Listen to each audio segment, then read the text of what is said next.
زمان پاک میں اب یہ حال ہے، ذرا میں آخری بات کر رہا ہوں. زمان پاک میں کیا ہوتا ہے؟ یا ایک نائی آتا ہے ہر تھوڑی دیر کے بعد، گارڈز بھی ہیں یا کام کرنے والے، وہ ایک دفعہ آتا ہے ان سب کے بال کاٹ دیتا ہے. وہ 3-3.5 گھنٹے کے لیے 4 گھنٹے تک وہ بیٹھ کے بال کاٹ دیتے. وہ نائی نہ آئے یہاں، سارے پوچھیں کدھر چلا گیا وہ نائی.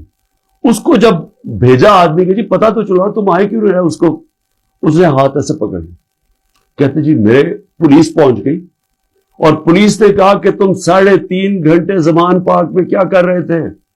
اس نے ہاتھ چھوڑ لیا کہ جی میں نہیں آ سکتا. تو یعنی یہ حالات ہے کہ زمان پاک میں آنا جرم ہو گیا. یہ کدھر پہنچ گئے ہم؟ یہ ایک پولیٹیکل پارٹی ہے. عمران خان ایک پولیٹیشین ہے، ایک غدار نہیں ہے. اس کا جینا مرنا اس ملک میں ہے.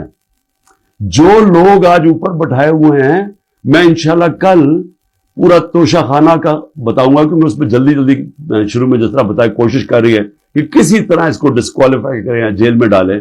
یہ سائفر آ گیا، توشہ خانہ آ گیا، یہ باقی سارے جو 180 کیسز ہیں.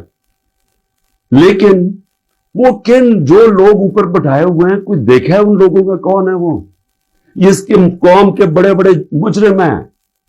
وہ لوگ ہیں جو 30 سال سے جرم کر رہے ہیں، جن کے اوپر اتنی فائلیں ہیں ان کی چوریوں کے اوپر. تو میں کل ان کا بھی ذرا آپ کو بتاؤں گا کہ ان کے توشہ خانہ میں، کیونکہ مجھے تو پہلی دفعہ پتا چلا ہے. میں نے توشہ خانہ کا ریکارڈ جو لاہور ہائی کورٹ نے ملایا، میں نے پہلی دفعہ ریکارڈ دیکھا ہے، تو اس میں تو بڑے انکشاف ہوئے ہیں. تو میں انشاءاللہ کل آپ سے بات کروں گا. لیکن میں صرف آخر میں یہ کہنا چاہتا ہوں، اس ملک کو تباہ نہ کریں. جب ایک قوم میں اچھے برے کی تمیز ختم ہوتی ہے، قوم تباہ ہو جاتی ہے. پہلے اخلاقی طور پہ مرتی ہے قوم، پھر معاشی طور پہ مرتی ہے. سارے جو دنیا کی بڑی بڑی